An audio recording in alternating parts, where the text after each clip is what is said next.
Good evening बच्चों।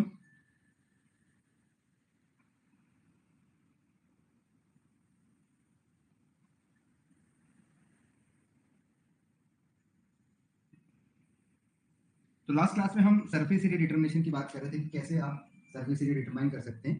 तो उसमें हमने बात की थी कि हमारे पास दो मेथड है। एक हमारे पास एयर एब्जॉर्प्शन मेथड है जिसमें हम एक इंस्ट्रूमेंट यूज करते हैं दैट इज नोन एज क्वांटासॉ, ठीक है, जहां पर हम क्या दिख रहे थे, नाइट्रोजन को हमने एज अ गैस लिया था और जो उसकी सरफेस पे क्या हो रही थी, एब्जॉर्ब हो रही थी, और उसी को हम एज अ थर्मल कंडक्टिविटी में डिटेक्ट कर रहे थे कि कितना सरफेस एरिया हम डिटरमाइन कर रहे हैं। Okay,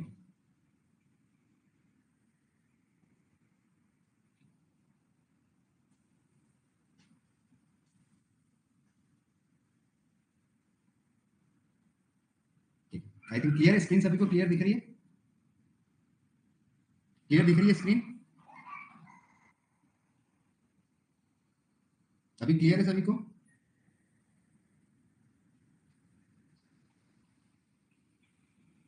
okay, good. तो यहाँ पर कुछ बेसिक चीजें भी हैं, एक बार उसको देख लेते हैं। तो हम सबसे पहले बात कर रहे थे एड्जॉर्प्शन की। तो यहाँ पे समझ लो बच्चों एड्जॉर्प्शन क्या होता है ना? अगर डाउट भी हो तो एक बार समझ लो। तो सिंपली जब भी हम एड्जॉर्प्शन मेथड की बात करते हैं तो यहाँ पर हम एक इंस्ट्रूमेंट यूज करते हैं क्वांटासॉ, और उस इंस्ट्रूमेंट में हमें ये चेक करना है कि ऐसे एग्जाम्पल से समझ लो, ऐसे समझ लो अगर हम एड्जॉर्प्शन की बात कर रहे हैं, ठीक है, हम किसकी बात कर रहे हैं बच्चों? एड्जॉर्प्शन की। और इस एड्जॉर्प्शन से हमको किसका कोरिलेशन निकालना है?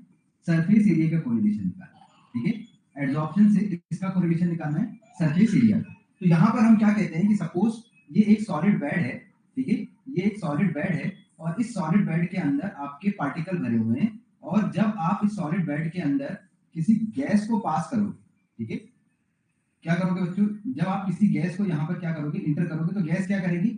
इसके चारों ओर जो भी सॉलिड पार्टिकल दिया हुआ है, इसके चारों ओर एक लेयर का फॉर्मेशन कर लेगी। गैस जो है इसके चारों ओर अपनी एक लेयर बना लेगी। तो गैस के जो मॉलिक्यूल है वो सॉलिड पार्टिकल के चारों ओर क्या हो जाएंगे? एड्सॉर्ब हो जाएंगे, ठीक है। तो हम मानते हैं कि हर एक पार्टिकल के चारों ओर गैस क्या हो जाएगी? एड्सॉर्ब हो जाएगी। और अगर मैं उस क्वांटिटी को मेजर करूं कि कितनी गैस जो है वो, अब मुझे पता है मैंने टोटल कितनी गैस यहाँ पर दी थी, है ना, बाहर कितनी निकली है, इसका मतलब अंदर कितनी होगी मुझे पता होगा। तो हम वॉल्यूम ऑफ गैस को मेजर कर लेंगे कि कितना वॉल्यूम ऑफ गैस जो है वो इसके अंदर क्वांटिटी में ट्रैप हो गया है। उस वॉल्यूम का कोरिलेशन किससे लगा दोगे आप? सरफेस एरिया से। कि जितना एयर का वॉल्यूम यहाँ पर आया है वो मोनो लेयर के बराबर होगा, इस सिंगल लेयर के बराबर होगा। सॉलिड के चारों उसने क्या बना लिए? एक सिंगल लेयर, ठीक है। चलो अब यहाँ पर समझो, अगर हम बात कर रहे हैं एड्सॉर्प्शन आइसोथर्मी, यहाँ से 3 से 4 बार क्वेश्चन आ गया, ठीक है। तो अगर हम बात कर रहे हैं कि ये जो पूरी जो एड्सॉर्प्शन की मेथड है, ठीक है, एड्सॉर्प्शन की जो मेथड है जिससे हम सरफेस एरिया निकाल रहे हैं, this adsorption method is based on adsorption isotherm. किसके प्रिंसिपल पर बेस्ड होती है? ठीक है, यहाँ पर ध्यान समझना बच्चों कि जब हम बात करते हैं कि जो एड्सॉर्प्शन मेथड है जिसमें हम सरफेस एरिया निकाल रहे हैं, ये मेथड किस प्रिंसिपल पर बेस्ड होती है? तो adsorption is based on surface area determination with the help of adsorption is based on adsorption isotherm, ठीक है, is based on adsorption isotherm।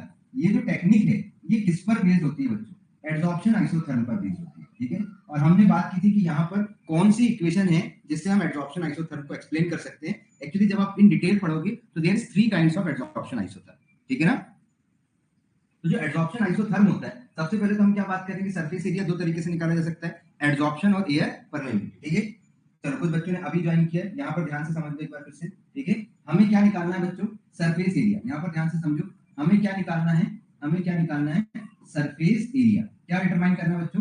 Surface area of the powder, ठीक है, या surface area of the fine particles, ठीक है, surface area of the fine particles. आपको एक sample दिया हुआ है फाइन पार्टिकल्स का, उनका सरफेस एरिया निकालना है। तो सरफेस एरिया निकालने के लिए आपके पास दो मेथड है, ठीक है, बहुत ध्यान से समझना बच्चों। सरफेस एरिया निकालने के लिए आपके पास दो मेथड है। फर्स्ट मेथड जो है ये किसके प्रिंसिपल पे काम करती है? It's work on the principle of adsorption. कितने अमाउंट ऑफ गैस जो है वो सॉलिड को, सॉलिड के चारों ओर जाकर के इसके सरफेस से के ऊपर अपनी एक लेयर बना देती है, ठीक है। इस एड्सॉर्प्शन के प्रिंसिपल पे वो अंदर नहीं जाएगी, सरफेस पर ही होगी। Adsorption is a surface phenomena. तो सरफेस एरिया आप एड्सॉर्प्शन मेथड से निकाल सकते हो, ठीक है। दूसरा जो है, इसने क्या बोला था कि ये एक आपका कॉलम है, इसके अंदर सॉलिड पार्टिकल भरे, उसके चारों ओर कितनी लेयर एड्सॉर्ब हो जाएगी। तो यहाँ पर हमको क्या निकालना है? हमको ये अमाउंट निकालना है, ठीक है ना।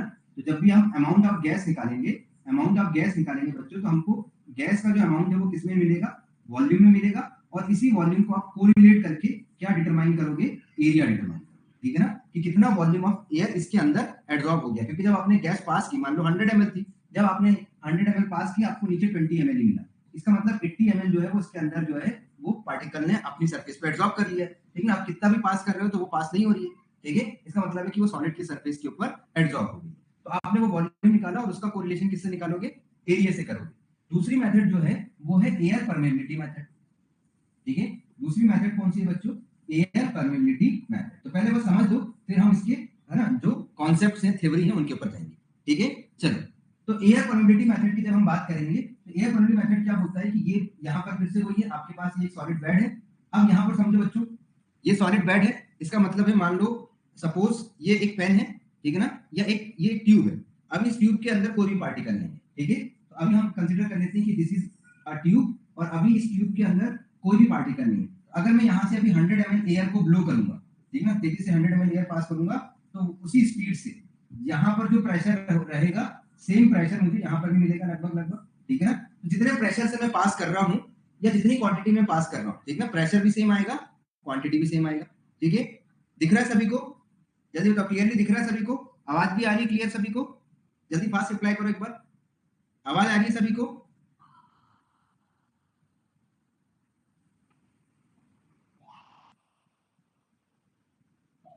ओके, तो यहाँ पर समझो, अगर हम एयर परमिटिविटी की बात करें तो जितने प्रेशर और जितना वॉल्यूम पास किया उतना ही होगा। अब बहुत ध्यान से बताना, अगर मैं यहाँ पर पार्टिकल बढ़ाता जाऊं, मान लो मैंने यहाँ पर 2 पार्टिकल इसके अंदर ऐड कर दिए, ठीक है, मैंने इसके अंदर 2 पार्टिकल ऐड कर दिए, ठीक है।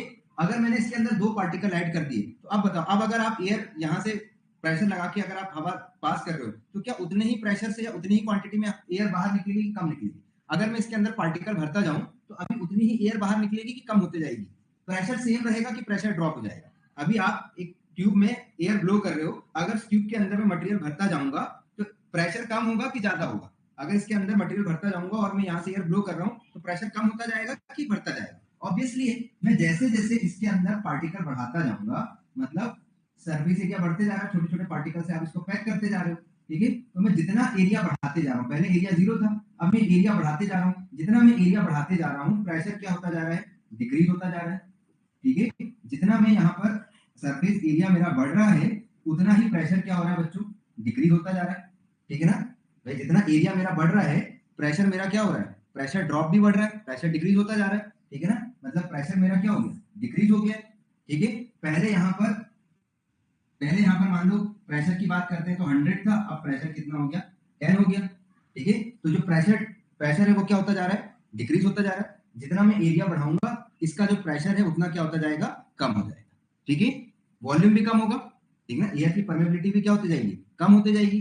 तो जितना मेरा एरिया बढ़ता जाएगा, एरिया जितना बढ़ता जाएगा, एयर पास जो हो रही थी, एयर की जो परमेबिलिटी है, पहले ज्यादा एयर पास हो रही थी, ज्यादा वॉल्यूम निकल रहा था, एयर की परमेबिलिटी क्या हो जाएगी, कम हो जाएगी, ठीक है। एयर की परमेबिलिटी क्या हो जाएगी, कम हो जाएगी। तो हमेशा क्या कहा जाता है कि एरिया को आप ऐसे कोरिलेट कर सकते हो, ठीक है ना, कि area is inversely proportional to permeability, area is inversely proportional to permeability of gas. जितना आपका एरिया बढ़ता जाएगा, आपकी जो परमेबिलिटी ऑफ गैस है उसके इनवर्सली प्रोपोर्शनल होगा, सीधी सी बात है, ठीक है ना। तो आप पार्टिकल जब फिल करते जाएंगे, ठीक है ना, आप पार्टिकल इसके अंदर फिल करते जा रहे हैं, तो आपको इससे क्या आइडिया लगेगा कि जितना ज्यादा ये ऑक्यूपाई करता जाएगा एरिया, ठीक है, आपको उससे क्या पता चल जाएगा, इसके अंदर जो पार्टिकल हैं उनने टोटल कितना एरिया ऑक्यूपाई किया है, ठीक है ना। तो यहां पर हमने क्या देखा, area inversely proportional to permeability of gas, ठीक है। क्या हो जाएगा, area is inversely proportional to permeability of gas, ठीक है। चलो, अब एक चीज और याद रखना, तो एरिया बढ़ेगा तो प्रेशर कम होगा, लेकिन कई जगह ऐसा लिखा होता है कि, ध्यान से समझने तो कंफ्यूज हो जाओगे, ठीक है। एक जगह लिखा होता है प्रेशर, तब तो बिल्कुल सही है, एक जगह लिखा होता है प्रेशर ड्रॉप, ठीक है, एक जगह लिखा होता है प्रेशर ड्रॉप। अब इसको समझना है ना, तो ये वर्ड को समझना है, अभी बिल्कुल सही है, इसमें कोई गड़बड़ नहीं, जितना एरिया बढ़ेगा प्रेशर उतना कम होगा। अब ध्यान समझना बच्चों इस बात को, मान लेते हैं यहाँ पर 100 पास्कल का प्रेशर है, ठीक है। अभी इसके अंदर कोई भी पार्टिकल नहीं है, आपने पास किया आपको 100 पास्कल का 100 पास्कल मिला, इसके अंदर कोई भी पार्टिकल नहीं था। अब आपको निकालना है कि प्रेशर ड्रॉप कितना हुआ, आपको कैलकुलेट करना है कि यहाँ पर प्रेशर ड्रॉप कितना हुआ। ठीक है, तो ये आपका इनिशियल पॉइंट है, ध्यान से समझना, ये क्या हो गया, इनिशियल पॉइंट है, और ये क्या हो गया, फाइनल पॉइंट। ठीक है, तो आपको क्या करना है, initial minus final, initial minus final, pressure initial pressure final. तो यहाँ पर क्या आएगा, 100 माइनस 100, मतलब प्रेशर में ड्रॉप की वैल्यू कितनी आई, 0। अभी प्रेशर में ड्रॉप बिल्कुल 0 है। ठीक है, अब यहाँ पर हम क्या करते हैं, इसके अंदर पार्टिकल रख देते हैं, इसके अंदर हम पार्टिकल रख देते हैं। ठीक है, तो यहाँ पर पहले 100 पास्कल का प्रेशर था, अब मैंने इसके अंदर सपोज 6 पार्टिकल रख दिया। ठीक है, तो हमने देखा कि यहाँ पर पहले 100 था, अब यहाँ पर जो प्रेशर मिला मुझे वो सपोज 40 पास्कल का मिला। ठीक है, कितने पास्कल का प्रेशर मिला, 40 पास्कल का। तो फिर से मैं क्या करूंगा, प्रेशर ड्रॉप निकालूंगा बच्चों। तो प्रेशर ड्रॉप निकालूंगा तो क्या आएगा, 100 माइनस 40, तो प्रेशर ड्रॉप होके कितना हो गया, 60। ठीक है, तो पहले तो बिल्कुल भी कोई प्रेशर ड्रॉप नहीं था। ठीक है ना, प्रेशर में कोई ड्रॉप नहीं हुआ था। फिर हमने क्या देखा, कितना ड्रॉप मिला प्रेशर में, 60 का। अब एक काम करते हैं, और पार्टिकल बढ़ा के देखते हैं। ठीक है, और पार्टिकल बढ़ा के देखते हैं। अब की बार हम यहाँ पर 7 पार्टिकल कर देते हैं। तो मान लो मैंने 7 पार्टिकल कर दिया, तो यहाँ पर मुझे यहाँ पर जो प्रेशर मिला, ठीक ना, तो पहले यहाँ प्रेशर और कम हो जाएगा। ठीक है ना, तो यहाँ पे 30 मिला। तो अब यहाँ पे अगर मैं प्रेशर ड्रॉप निकालता हूँ, तो देखो प्रेशर ड्रॉप निकालते हैं, तो 100 माइनस 30, प्रेशर ड्रॉप कितना हो गया, 70। भाई कितना प्रेशर ड्रॉप हो गया, 100 से 60 पहुंच गया था, 100 से 70 पहुंच गया। अब यहाँ पर हमने क्या देखा कि अब अगर हम यहाँ पर और पार्टिकल बढ़ा देते हैं, हमने यहाँ पर 8 पार्टिकल कर दिए, तो 100 से अब हमको मान लो यहाँ पे 20 पास्कल मिला, तो 100 माइनस 20 किया मैंने, तो यहाँ पर प्रेशर ड्रॉप कितना हो गया बच्चों, 80।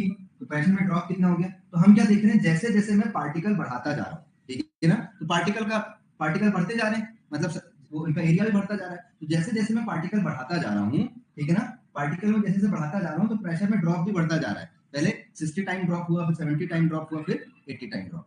ठीक है, बात समझ में आ रहा है कि जैसे जैसे मैं नंबर ऑफ पार्टिकल्स बढ़ा रहा हूँ, ठीक है ना, पार्टिकल का सरफेस एरिया बढ़ा रहा हूँ, जितना मैं एरिया बढ़ाता जा रहा हूँ, मेरा प्रेशर भी तो ड्रॉप होता जा रहा है। तो हम इसको ऐसे भी लिखते हैं कई बार कि सरफेस एरिया, ठीक है ना, surface area is directly proportional to pressure drop.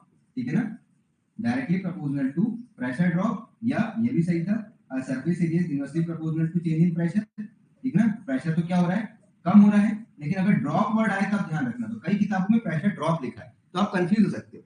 Surface area बढ़ाने से प्रेशर कम होता है, लेकिन अगर वो प्रेशर ड्रॉप पूछ रहा है, मतलब वो डिफरेंस निकाल के पूछ रहा है। ठीक है, ड्रॉप का मतलब कितना कम हो गया, पहले 100 था, ठीक है ना, तो 100 ही रहा कि 100 से कम हो गया। ठीक है, तो आप बोलोगे भाई, आप बोलते हो ना कि कितना लूज हो गया, भाई वेट कितना लूज हो गया, तो वैसे ही ड्रॉप का मतलब कितना कम हो गया।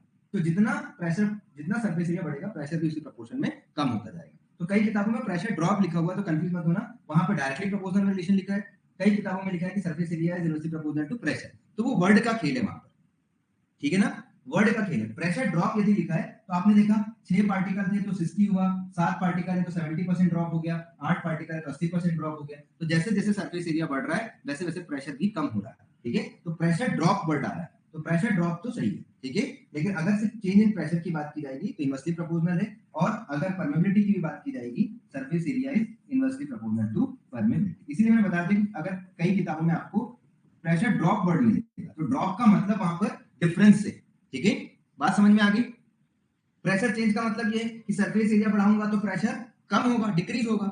ठीक है, तो प्रेशर कम होता जाएगा, जितना एरिया बढ़ाऊंगा प्रेशर उतना कम होता जाएगा, उसमें उतना ज्यादा चेंज आएगा। ठीक है, क्लियर हो गई बात। चलो, तो अब हम इनकी थ्योरी पे चलते हैं। कॉन्सेप्ट क्लियर हो गया कि एक जगह हमको किसी पार्टिकल की सरफेस पे कितना गैस एब्जॉर्ब हुआ वो निकालना है, और एक में निकालना है कि कितनी गैस पास हो रही है, ठीक है ना, या उसके प्रेशर में कितना चेंज आ रहा है। उसका कोरिलेशन किसके साथ लगाना है, सरफेस एरिया के साथ। जल्दी बताओ, बात क्लियर हो गई, यस या नो, जल्दी बताओ, पॉइंट क्लियर हो गया। देखो एक बच्चा आ गया, निखिल सर इतना डीप पढ़ने की जरूरत है क्या? जरूरत तो है, क्योंकि अब नहीं पढ़ोगे तो और कब पढ़ोगे, ठीक है ना। और अगर आपका बेस ही अच्छा नहीं है, ठीक है, अगर आपका बेस ही अच्छा नहीं है तो उस पर कोई भी बड़ी इमारत नहीं बनाई जा सकती। मैं बोलता हूं एग्जाम एक बहुत छोटी सी चीज है, ठीक है। अगर कॉन्सेप्ट है तो आप दुनिया में कहीं भी जाके सर्वाइव कर सकते हो, और अगर आप शॉर्टकट ही मारते जाओगे, अभी भी शॉर्टकट मारोगे, ठीक है ना, तो कभी भी मजबूत स्तंभ नहीं बन सकते। ठीक है, लाइफ में अगर बहुत कुछ अच्छा करना है, याद रखना फाउंडेशन मजबूत रखना। फाउंडेशन वीक है और ऊपर ही तो तुम ठीक है ना, किसी शादी के टेंट की तरह हो जो 2-4 दिन से ज्यादा नहीं चले। ठीक है, चलो ओके, कोई बात नहीं। अगले पॉइंट पर आ जाओ। तो अगर हम सरफेस एरिया की बात कर रहे हैं तो अब हम दोनों की थ्योरी को समझ लेते हैं बच्चों।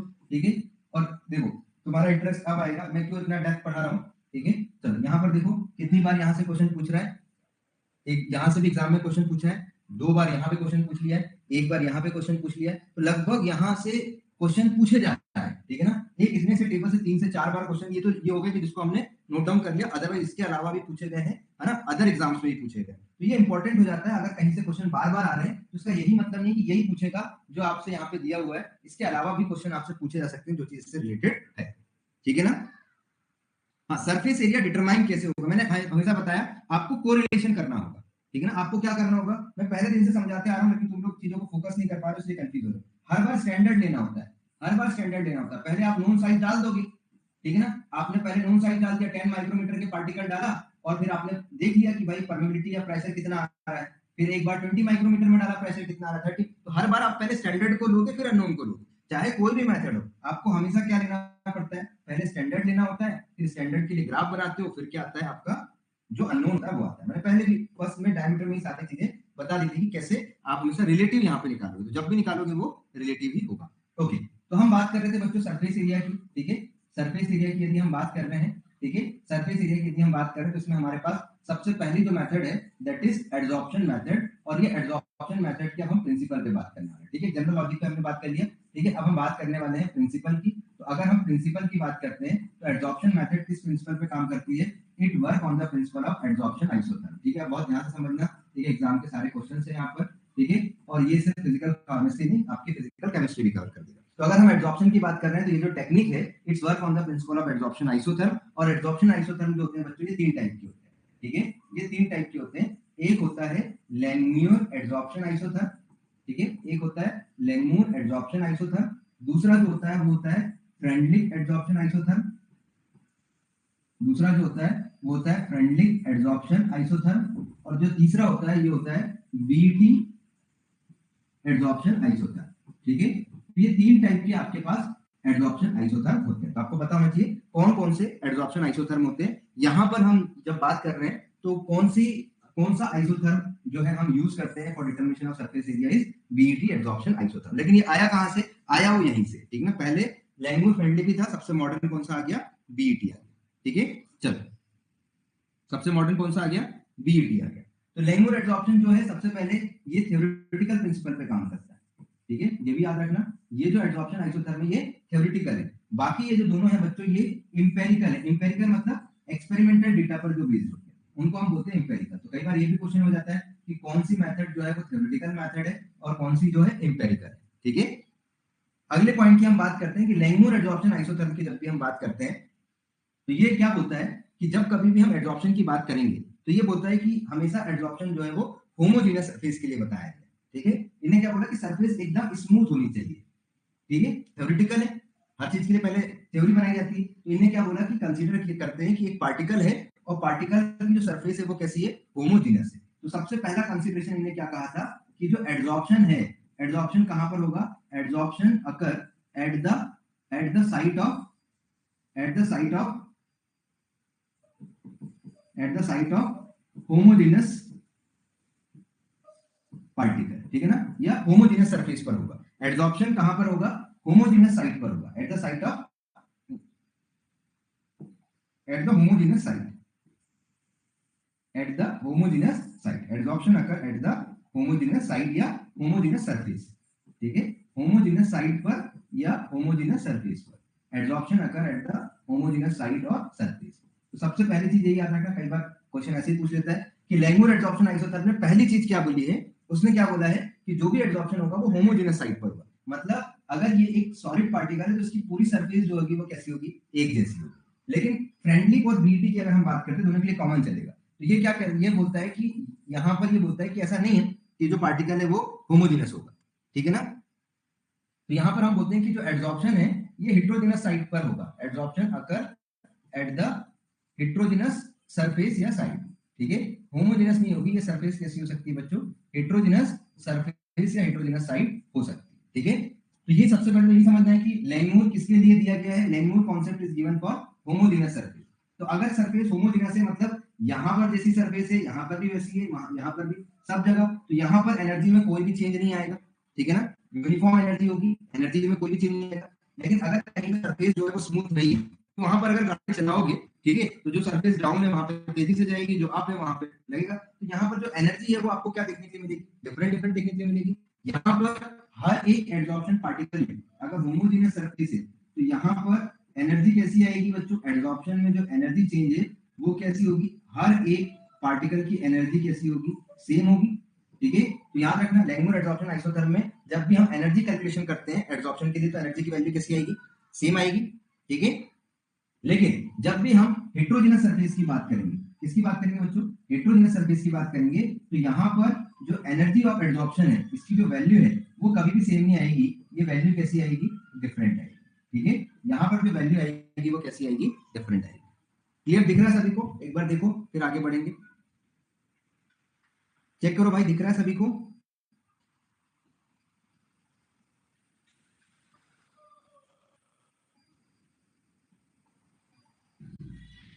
क्लियर हुआ,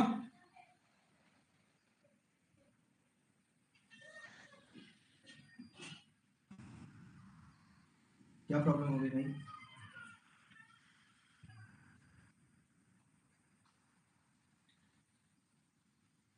ओके एक बार रुको इसको रीसेट करके देखते हैं।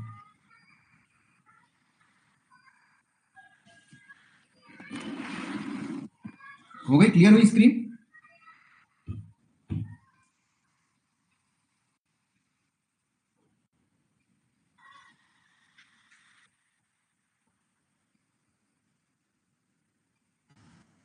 हाँ ये सेम ही होता है, ठीक है। यहाँ पर ये जो कॉन्सेप्ट है ये भी मल्टी लेयर के लिए होता है, इसके लिए मैं अभी लिखा दूंगा सारी चीजें, ठीक है। ड्राइव लैंगमूर का मॉडिफाइड करके ड्राइव किया गया है, तो लैंगमूर होमोजेनस के लिए था, उसी लैंगमूर को मॉडिफाई करके, ठीक है ना, हेट्रोजेनस और मल्टी लेयर के लिए जब बना दिया तो बीईटी हो गया, ठीक है। अभी दिख रहा है सभी को, क्लियर दिख रहा है, चलो एक बार फिर से सुन लो। लैंगमूर एडसॉर्प्शन आइसोथर्म एक थ्योरेटिकल कॉन्सेप्ट है, ठीक है, इसको जब मैथमेटिकल बना दिया गया तब बाद में ये बीईटी में कन्वर्ट हो गया। तो थ्योरेटिकली था, उस समय एक थ्योरी दी गई, कहा गया कि पार्टिकल पे जब भी एब्जॉर्प्शन हो रहा है तो आपको पार्टिकल को क्या मानना है, एक होमोजेनस सरफेस मानना है, ठीक है। होमोजेनस मानोगे तो सब जगह एनर्जी क्या होगी, सेम। दूसरी चीज उन्होंने क्या कहा कि जब भी कोई पार्टिकल एब्जॉर्ब होंगे उनमें कोई भी इंटरेक्शन नहीं होगा, पार्टिकल पार्टिकल जब भी एब्जॉर्ब होंगे तो पार्टिकल के बीच में कोई भी इंटरेक्शन नहीं होगा, वो दोनों एक दूसरे से क्या होंगे, फ्री होंगे, कोई भी इंटर पार्टिकुलर इंटरेक्शन आपको देखने के लिए नहीं मिलेगा, ठीक है। तो याद रखना क्या बोलेंगे हम, no interaction between the particle, ठीक है। तो इन्हें क्या बोला था कि भाई पार्टिकल के बीच में कोई भी इंटरेक्शन नहीं होगा। तो कई बार आपको ये स्टेटमेंट लिखे होंगे और पहचानना होगा कि ये स्टेटमेंट किसको सपोर्ट कर रहे हैं, कौन से एब्जॉर्प्शन को सपोर्ट कर रहे हैं। अगर होमोजेनस आ जाए तो लैंगमूर कर देना, अगर आ जाए कि कोई भी इंटरेक्शन नहीं हो रहा है तो लैंगमूर कर देना। ये क्या बोलता है कि हमेशा यहाँ पर क्या बनेगा, मोनो लेयर बनेगी, जब भी कोई लेयर बनेगी तो वो एक से ज्यादा लेयर नहीं हो सकती, सिंगल लेयर ही बनेगी, ठीक है। ये किसको किसको सपोर्ट करता है, मोनो लेयर एड्सॉर्प्शन को, कि जो एड्सॉर्प्शन होगा this adsorption always be a mono layer adsorption, ठीक है। क्लियर हो गई बात, मोनो लेयर होगा, ठीक है। तो ये थ्योरी दी गई, पहले जैसे आइडियल गैस कंडीशन कहा जाता है ना, तो हमने काइनेटिक गैस थ्योरी पढ़ी कि किसी पार्टिकल कंटेनर के अंदर गैस भरा लेकिन उसका वॉल्यूम नेग्लिजिबल मानना है, ठीक है। तो ये पहले क्या दी गई, थ्योरी दी गई, जिसके बेसिस पर, है ना, ये सारी चीजें आगे चल के हमने रियल टाइम एक्सपेरिमेंट को ड्राइव किया, ठीक है। तो हमेशा पहले कुछ चीजें माननी होती है, उसके बेस पे एक्सपेरिमेंट करना होता है। अभी फिलहाल आपको याद रखना है कि अगर आपको एग्जाम में पूछे कि होमोजेनस सरफेस के लिए कौन सा एड्सॉर्प्शन होता है तो लैंगमूर, कोई भी पार्टिकल पार्टिकल इंटरेक्शन को कंसीडर कौन नहीं करता है, लैंगमूर, बाकी सब तो कंसीडर करेंगे, ठीक है। सिर्फ मोनो लेयर का बनती है, ये किसने कहा था, बाकी तो बनते भाई मोनो भी बन सकती है, मल्टी भी बन सकती है, तो गैस के नेचर पर डिपेंड करता है, ठीक है ना, ओके। तो यहाँ पर अगले अगर हम बात करते हैं कि मोनो लेयर एड्सॉर्प्शन की, अगर हम बात करते हैं, कहते हैं कि सिर्फ मोनो लेयर एड्सॉर्प्शन बनती है, ठीक है ना, और उतना ही पार्टिकल एड्सॉर्ब होगा जितनी साइड फ्री होगी, ठीक है। तो यहाँ पर इसका जो फॉर्मूला होता है उसको हम ऐसे लिखते हैं, theta is equal to, theta मतलब ऑक्यूपाई होने वाली site, K is a constant upon 1 plus K, ठीक है। तो ये याद रखना, ये इसकी इक्वेशन है, इसका अगर आप ग्राफ भी बनाओगे, ठीक है ना, थीटा और प्रेशर के बीच में हम ग्राफ बनाते हैं तो कुछ इस टाइप से आपको इसका ग्राफ देखने को मिलेगा, ठीक है ना। थीटा क्या है कि ये जो पार्ट ये अगर एक सॉलिड पार्टिकल है बच्चों, तो यहाँ पर हम मान लेते हैं कि इसका टोटल जो एरिया है वो 1 है, और इस 1 पर कितनी जगह पार्टिकल ऑक्यूपाई हो गए, तो मान लो हाफ पोर्शन पे ऑक्यूपाई हो गए, तो ऑक्यूपाइड पार्ट को हम थीटा लिखेंगे, ठीक है। ऑक्यूपाइड पार्ट को क्या बोलते हैं? Occupied part is known as theta. ठीक है, तो थीटा का मतलब क्या है? ऑक्यूपाइड पार्ट है। ठीक है, आइसोथर्म का मतलब होता है कांस्टेंट टेम्परेचर पर सिर्फ प्रेशर अप्लाई करने पर आपके सॉलिड के चारों ओर कितनी गैस एड्सॉर्ब हो सकती है। ठीक है, उसको हम क्या बोलते हैं? Adsorption isotherm. जैसे मान लो, ये सब चीजें क्यों इंपॉर्टेंट होती है समझना। कोई मान लो इंडस्ट्री है, ठीक है, जो पेस्टिसाइड्स वगैरह बनाती है, कुछ बनाती है, ठीक है, तो हम देखते हैं कि अगर हम उसको किसी चीज पे स्प्रे कर रहे हैं तो कोई सरफेस कितना उसको क्या कर सकती है? एड्सॉर्ब कर सकते हैं। या हमको कहीं से पॉइजन वगैरह को रिमूव करना है तो कोई भी मटेरियल जो है किसी चीज को अपनी सरफेस पे कितना एड्सॉर्ब कर सकता है। ठीक है, तो पेंट इंडस्ट्रीज में है ना, गैस वाली इंडस्ट्रीज में, एरोसोल इंडस्ट्रीज में एड्सॉर्प्शन स्टडी करना बहुत जरूरी होता है। ठीक है, ओके, तो यहां पर ये क्या बोल रहा है? ये ऑक्यूपाइड पार्ट है। ठीक है, तो मोनोलेयर का ही एड्सॉर्प्शन होगा और ये क्या बनेगी? उसकी इक्वेशन बनेगी। फ्रेंड एड्सॉर्प्शन में क्या बोला है भाई? एनर्जी डिफरेंट होगी। तो ये कहता है भाई मोनो भी बन सकती है, मल्टी भी बन सकती है। ठीक है, तो ये किस पर डिपेंड करता है? ये डिपेंड करता है कि मान लो ये आपका सॉलिड है, ठीक है, ये सॉलिड का साइज कितना है और इसके ऊपर कितनी क्वांटिटी में आपका जो भी मटेरियल है, गैस है या सॉलिड है, ठीक है, वो कितना एड्सॉर्ब हो रहा है। ठीक है, तो ये एड्सॉर्बेंट है, ठीक है ना, और ये एड्सॉर्बेट है। तो amount of adsorbate divide by amount of adsorbent. ठीक है, इसको हम इस टाइप से लिखते हैं। और कई बार यही इक्वेशन कैसे देखने के लिए मिलेगी? लॉग, अगर आप इसका लॉग ले लेंगे x by M is equal to, कहीं पर भी अगर ऐसा है बच्चों, यहां पर भी अगर मैं लॉग लिख दूं तो इस इक्वेशन को ऐसे लिखूंगा k इंटू पी की पावर 1/n, ऐसे लिखेंगे। और अगर कहीं पर भी याद रखना ऐसे लिखा हुआ है लॉग m इंटू एन, उसको लिखा जाता है log m plus log n। ठीक है, कहीं पर भी अगर मल्टीप्लाई में कोई चीज है तो उसको ऐसे ही लिखोगे। तो याद रखना इस इक्वेशन को कैसे लिख सकते हो आप? इस इक्वेशन को लिख सकते हो log x by m is equal to log k plus log p की पावर 1/n। ठीक है, ऐसे लिख सकते हो। और याद रखना अगर कहीं पर भी ऐसा लिखा हुआ है log x की पावर n, तो इसको लिखा जाता है n log x। ठीक है, तो ऐसे ही देखो p की पावर 1/n है तो ये 1/n आगे आ जाएगा। तो इक्वेशन को कैसे लिख सकते हो आप? अब ये इक्वेशन क्यों पढ़ाया मैंने उसको भी आता हूं। log x बाय m, इसको क्या लिखोगे? log k plus 1/n log p। ठीक है, तो कई बार ये इक्वेशन आइडेंटिफाई करने के लिए आ जाती है और ये ऐसी लिखी होती है log x by m is equal to 1/n log p plus log k। ठीक है, ये है आपकी। तो इक्वेशन भी एक बार याद रखना है कि लैंगमुर की इक्वेशन क्या होती है और फ्रेंडली एड्सॉर्प्शन आइसोथर्म की इक्वेशन क्या होती है। ठीक है, तो इक्वेशन भी पूछी जा सकती है ना। तीन चीजें इंपॉर्टेंट है, ग्राफ और भी इंपॉर्टेंट है। इसका ग्राफ किस किसके बीच में बनेगा, इसका ग्राफ किसके बीच में बनेगा, और यहाँ पर आपके सारे ग्राफ किसके बीच में बनेंगे। तो ग्राफ आपको याद रखना है। ठीक है, यहाँ पर तो सिंगल सिंगल ग्राफ है। ठीक है, यहाँ पर आपको 5 टाइप के ग्राफ मिलेंगे, तो वो भी आपसे पूछे जाते हैं। ठीक है, कि कौन सा ग्राफ किसके लिए आइडेंटिफाई करने के लिए पूछा जाता है। ठीक है, बीईटी सबसे इंपॉर्टेंट, सबसे मॉडर्न है और वो एक्सप्लेन करता है कि कितने टाइप के ग्राफ होते हैं। तो एक ग्राफ से क्वेश्चन आता है, ये ग्राफ बना हुआ तो आइडेंटिफाई करना है, तो ये कौन सा हो गया? लैंगमुर। दूसरा देखो, ये जो है log x by n 1 log p plus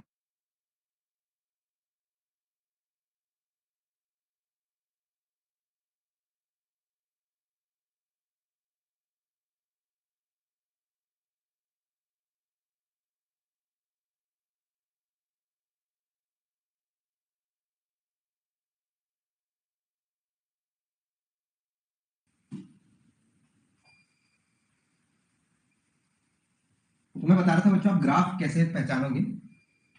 ठीक है, तो फ्रेंडली एड्सॉर्प्शन आइसोथर्म के ग्राफ की बात कर रहा था मैं। तो फ्रेंडली एड्सॉर्प्शन आइसोथर्म की यदि हम बात कर रहे हैं तो वहां पर इक्वेशन में आपने देखा, ठीक है, यहाँ पे लिख देता हूं मैं। ठीक है, तो अगर हम फ्रेंडली एड्सॉर्प्शन आइसोथर्म की बात करें तो यहाँ पर देखो, फ्रेंडली एड्सॉर्प्शन आइसोथर्म की बात करें तो हमने क्या बोला था? फॉर्मूला क्या होता है? k p की पावर 1/n। ये 1/n क्यों आया? क्योंकि यहाँ पर अगर आप प्रेशर लगाओगे तो ये प्रपोर्शन नहीं चलता कि मैंने इतना प्रेशर लगाया तो इतनी ही गैस जो है वो एब्जॉर्ब होगी, क्योंकि सरफेस कैसी है? यूनिफॉर्म नहीं है। तो अगर सरफेस यूनिफॉर्म नहीं है तो आप जितना प्रेशर लगाओगे उतना ही एब्जॉर्प्शन होगा, वो लीनियर नहीं होगा। ठीक है, तो उसको हमको क्या करना होता है? लॉग के फॉर्म में कन्वर्ट करना होता है कि हम मैथमेटिकल चीजों को समझ सकें। तो इसको हमने लॉग के फॉर्म में ड्राइव किया। ठीक है, क्योंकि एक्सपेरिमेंटल डेटा लीनियर नहीं आ रहा था, लेकिन हमको स्टडी करने के लिए लीनियर फॉर्म में चाहिए था, तो हमने उसको मैथमेटिकली इक्वेशन लगा के लीनियराइज किया। ये हमारे पास क्या हो गई? इक्वेशन हो गई। ठीक है, ये हमारे पास क्या हो गई बच्चों? इक्वेशन हो गई। अब यहाँ पर याद रखना, ये जो इक्वेशन है ये हमने स्ट्रेट लाइन की इक्वेशन बनाई।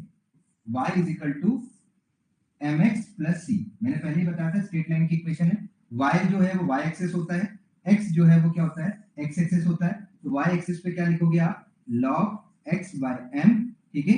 और x एक्सिस पे क्या लिखोगे बच्चों आप, तो यहाँ पे लिखोगे आप log p, ठीक है।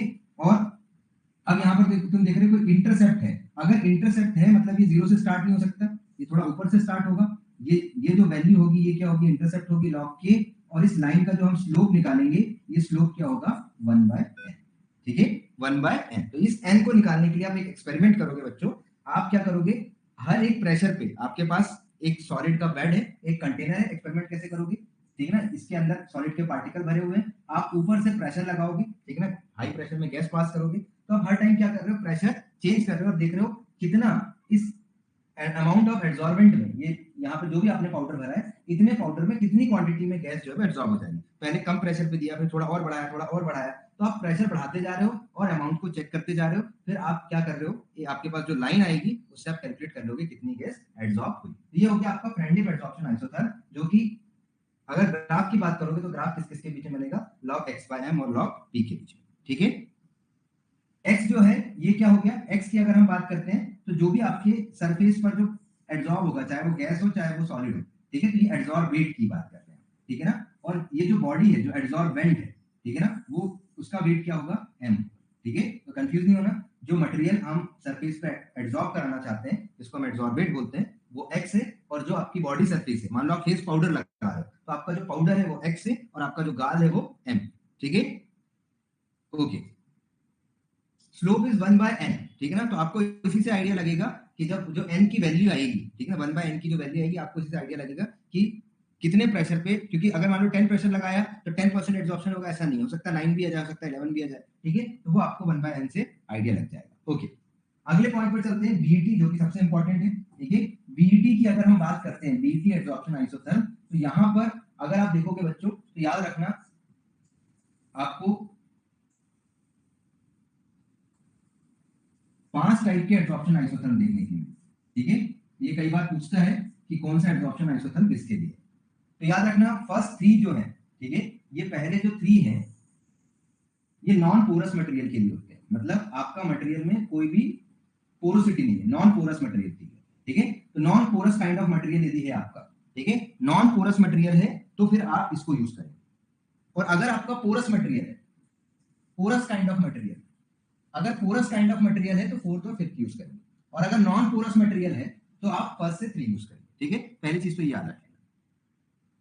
अब यहां पर ध्यान रखो कि अगर हम ग्राफ प्लॉट कर रहे हैं तो इन सबके ग्राफ में बहुत सेम दिखता है, इसलिए आइडेंटिफाई करने के लिए आपको समझना होगा, ठीक है। लगभग सबके ग्राफ नहीं तो आपको एक जैसे दिखेंगे, ठीक है। तो यहां पर भी आपको जो ग्राफ प्लॉट करना है वो x by m और p के बीच में प्लॉट करना है, ठीक है। ये सब मल्टीलियर है, x by m और p के बीच में करना है। तो पहला ये वाला डाउट क्लियर हो जाएगा कि ग्राफ किसके बीच में प्लॉट करना है, तो x by m और p के बीच में प्लॉट करना है, ठीक है। तो अगर हम सबसे पहला देखते हैं तो इसमें हम देखते हैं कि एब्जॉर्प्शन हुआ और वो सैचुरेट हो गया, ठीक है। इसका मतलब है हम बात कर रहे हैं मोनोलेयर की, एक सिंगल लेयर थी, जब लेयर खाली थी तो पार्टिकल आके बढ़ते जा रहे हैं, एब्जॉर्प्शन होता जा रहा है, अमाउंट ऑफ पार्टिकल बढ़ते जा रहे हैं, बढ़ते जा रहे हैं, बढ़ते जा रहे हैं, बढ़ते जा रहे हैं, बढ़ते जा रहे हैं, और एक पॉइंट आने के बाद जैसे ही सरफेस सैचुरेट हो गई अब बढ़ना बंद हो गया, लाइन सीधी हो गई, अब बढ़ना क्या हो गया, बंद हो गया है, ठीक है। तो ये फर्स्ट वाला है, इसमें हमको क्या पता चलता है, मोनोलेयर एब्जॉर्प्शन। ये जो ग्राफ है ये मोनोलेयर एब्जॉर्प्शन का ग्राफ, ये ग्राफ किसका है, this graph represent monolayer absorption. ये ग्राफ क्या रिप्रेजेंट कर रहा है बच्चों, मोनोलेयर एब्जॉर्प्शन को रिप्रेजेंट कर रहा है। जनरली इस टाइप का ग्राफ आप देखते हो तो कभी भी नाइट्रोजन चारकोल के ऊपर जब भी एब्जॉर्ब होगी तो वो इस टाइप का ग्राफ शो करेगी, ठीक है। नाइट्रोजन एब्जॉर्ब ऑन चारकोल, तो इस टाइप का ग्राफ आपको देखने के लिए मिलता है। जो सेकंड एब्जॉर्प्शन आइसोथर्म को कहता है उसमें कहता है कि ये वाली सिचुएशन यहां तक तो सेम है, ठीक है, कि एक पार्टिकल था, एक पार्टिकल था, पहली लेयर बनी, पहली लेयर बनी और सैचुरेट हो गई, बिल्कुल सही बात है, लेयर बनी और सैचुरेट हो गई, लेकिन उसके बाद फिर दूसरी लेयर बनना स्टार्ट हो गई। उसके बाद क्या हुआ बच्चों, दूसरी लेयर बनना स्टार्ट हो गई, ये दूसरी लेयर बनना स्टार्ट हो गई, इसका मतलब फिर से एब्जॉर्प्शन होने लग गया, ठीक है। फिर उस पर तीसरी लेयर बनने लग गई। तो अगर कहीं पर मल्टी लेयर हो रहा है, ठीक है, मल्टी लेयर हो रहा है, पहले तो मोनो बना फिर उसके बाद क्या होने लग गया, मल्टी लेयर हो गया, mono layer then multi layer अगर हो रहा है तो पहले तो मोनो लेयर जैसे सैचुरेट होगा फिर ऊपर चला जाएगा, तो ये किसको बता रहा है, ये this is known as type 2 adsorption isotherm. ठीक है, बीईटी का टाइप 2 है जहां पर मोनोलेयर बनने के बाद क्या हो जाता है, मल्टीलेयर बनना स्टार्ट हो जाता है। ठीक है, चलो तीसरे ग्राफ की बात करते हैं हम। तीसरा ग्राफ जो है वो कुछ इस टाइप से देखने को मिलता है। इसका मतलब है कि यहां पर अगर एक पार्टिकल है, उसके ऊपर एक पार्टिकल आया, अब उसी के ऊपर दूसरा पार्टिकल आ गया, उसी के ऊपर तीसरा आ गया, फिर यहाँ पर एक पार्टिकल आया, तो सीधे ही आप देख रहे हो यहाँ पर सिंगल लेयर बनने की जगह सीधे ही क्या बनते जा रहा है, मल्टी लेयर। मोनो लेयर बन के फिर मल्टी लेयर नहीं बना, डायरेक्टली क्या बना बच्चों, मल्टी लेयर बना। सीधे ही क्या बन गया, डायरेक्टली क्या बन गया बच्चों, मल्टी लेयर बन गया। ठीक है, इसका example nitrogen adsorb on silica gel. ठीक है, सिलिका जेल, और अगर नाइट्रोजन की स्टडी करोगे तो इस टाइप का ग्राफ मिलेगा। ठीक है ना सर, ये तो जीरो से स्टार्ट हो रहा है, ये बीईटी पढ़ रहे हैं, फ्रेंडलिप नहीं है। ठीक है, ये थर्ड वाला बीईटी है, वो मैंने क्या बताया था, फ्रेंडलिप बताया था। ठीक है ना, चलो अगले पॉइंट पर चलते हैं। तो यहां पर हमने क्या देखा, सीधे मल्टी लेयर है। तो आपसे एग्जाम में यही पूछा जाता है कि सिर्फ मल्टी लेयर डायरेक्टली किसमें देखने को मिलेगा, this is type 3 adsorption isotherm. ये कौन सा है, टाइप 3। इसका एग्जांपल क्या होता है, ब्रोमीन या iodine on silica, iodine adsorption on silica. ठीक है, थर्ड वाला है, याद रखना, ये 1 हो गया और ये 2 लिखा है, तो 1 और 2 क्या हो गया, थर्ड एडसॉर्प्शन आइसोथर्म। आयोडीन वाला किसमें आएगा, थर्ड वाले में आएगा, ऐसे याद रख लेना। ठीक है,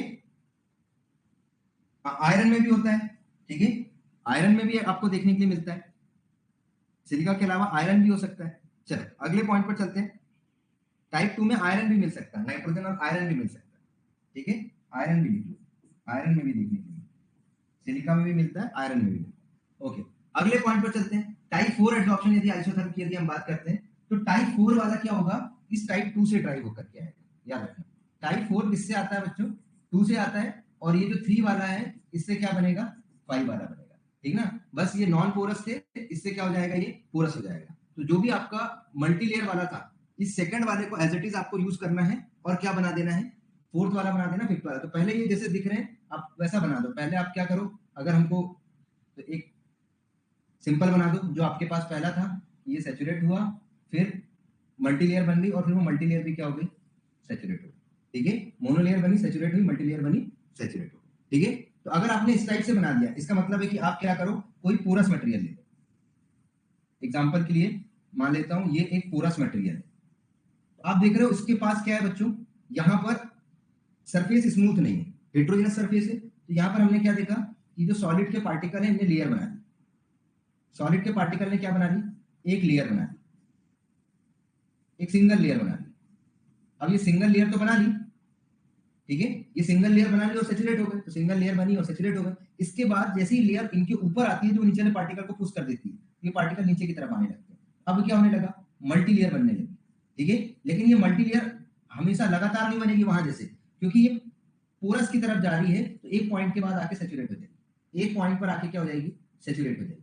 तो अगर इस टाइप का कोई मटेरियल है, पोरस काइंड ऑफ मटेरियल आपने लिया हुआ है, तो आपको ग्राफ ऐसा देखने को मिलेगा। ठीक है, बात समझ में आई कि नहीं, जल्दी बताओ। ठीक है, बात समझ में आ रही है कि नहीं, चलो इसका मतलब है कि जो ये सेकंड वाला है उसी से आपको क्या करना है बच्चों, फोर्थ वाले को ड्राइव कर लेना। इसमें आपको याद रखना, बेंजीन एडसॉर्प्शन ऑन Fe2O3। ठीक है, इसमें आपको क्या देखने को मिलेगा, मल्टी लेयर तो देखने के लिए मिलेगा, लेकिन साथ में सैचुरेशन भी देखने के लिए मिलेगा। ठीक है, यहाँ पे मल्टी लेयर में सैचुरेशन नहीं था बच्चों, यहाँ पे मल्टी लेयर में क्या देखने के लिए मिल रहा है, सैचुरेशन देखने के लिए मिल रहा है। ऐसे देखो, थर्ड वाले से ये ऐसा था, अब ये इसको सैचुरेट कर दो, इस मल्टी लेयर को सैचुरेट कर दो, थर्ड से क्या बन जाएगा, फिफ्थ बन जाएगा। एग्जांपल के लिए देखो, मान लो ये ऐसी कोई सरफेस ले लेते हैं। ठीक है, मान लो ये एक सॉलिड पार्टिकल है। अब यहां पर क्या हुआ कि जब पार्टिकल एड्सॉर्ब हो रहे हैं तो वो ऐसे एड्सॉर्ब हो रहे हैं। अब इसी पे मल्टी लेयर बन रही है लगातार। ठीक है, और ये सरफेस क्या हो रही है, फिर सैचुरेट हो जा रही है, एक सिंगल टाइप से बन के ये सैचुरेट हो जा रही है। ठीक है, तो बनी क्या रही है, मल्टी लेयर, और फिर वो मल्टी लेयर क्या हो रही है बच्चों, सैचुरेट हो जा रही है। तो यहां पर भी क्या देखने को मिलेगा, मल्टी लेयर देखने के लिए मिलेगा, लेकिन यहां पर भी मल्टी लेयर में क्या होगा, एक सैचुरेशन आपको देखने के लिए मिलेगा। ठीक है, तो ये पोरस है, दोनों ही मल्टी लेयर बनते हैं, सैचुरेशन स्टेट में बनते हैं। सेकंड वाले से फोर्थ वाला बना देना, थर्ड वाले से फिफ्थ वाला बना देना, बिल्कुल सेम बनाना, बस दोनों को सैचुरेट कर देना। एग्जांपल अगर आप देखोगे तो कोई वाटर वेपर का एड्सॉर्प्शन की अगर हम बात करें, वाटर वेपर एड्सॉर्ब्स ऑन चारकोल, तो सिंपल एग्जांपल आप ये भी दे सकते हो। ठीक है, ये हो गए आपके different kinds of adsorption isotherm. ठीक है ना, क्लियर हो गई बात। ये दोनों अनसैचुरेटेड रहते हैं, बस इन्हीं के दोनों ड्राई हो जाएंगे वो सैचुरेटेड वाले, और ये जो है फर्स्ट वाला वो सिर्फ मोनोलेयर। ठीक है, क्लियर हो गई बात, पहचान सकते हो। तो ये आपसे कई बार ऐसे पूछा जाता है, कई बार ऐसा पूछा जाता है नॉन पोरस मटेरियल के लिए कौन कौन से एड्सॉर्प्शन होते हैं, तो 1 2 और 3। पोरस के लिए कौन से होते हैं, 4 और 5। ठीक है ना, एक सबसे इंपॉर्टेंट तो यही है कि वो नॉन पोरस और पोरस पूछ लेता है कई बार। ठीक है, और फिर अगर मल्टी लेयर में आपसे सैचुरेटेड अनसैचुरेटेड पूछ रहा है, ठीक है, तो मल्टी लेयर में 2 और 3 ये दोनों मल्टी लेयर बनेंगे। ठीक है ना, लेकिन ये सैचुरेट नहीं होते। 4 और 5 भी मल्टी लेयर बनेंगे, लेकिन वो पूरी तरीके से सैचुरेट होते हैं। मोनो से मल्टी पूछ रहा है तो 2। तो कितने टाइप के हो सकते हैं वो आपको सारे ध्यान रखना है। ठीक है,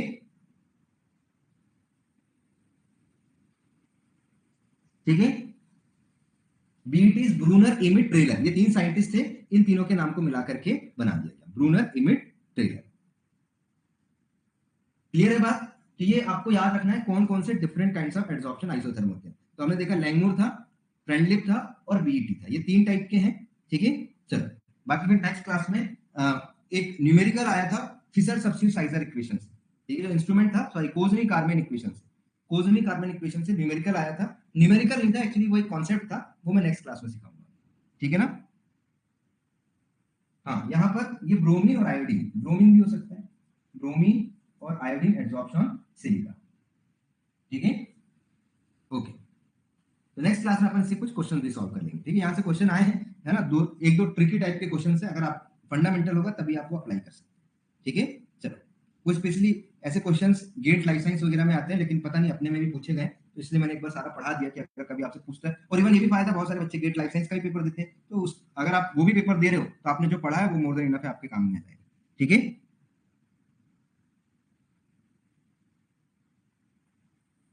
अगर आपसे मल्टीलेयर पूछ रहा है तो 4th और 5th दोनों सही है।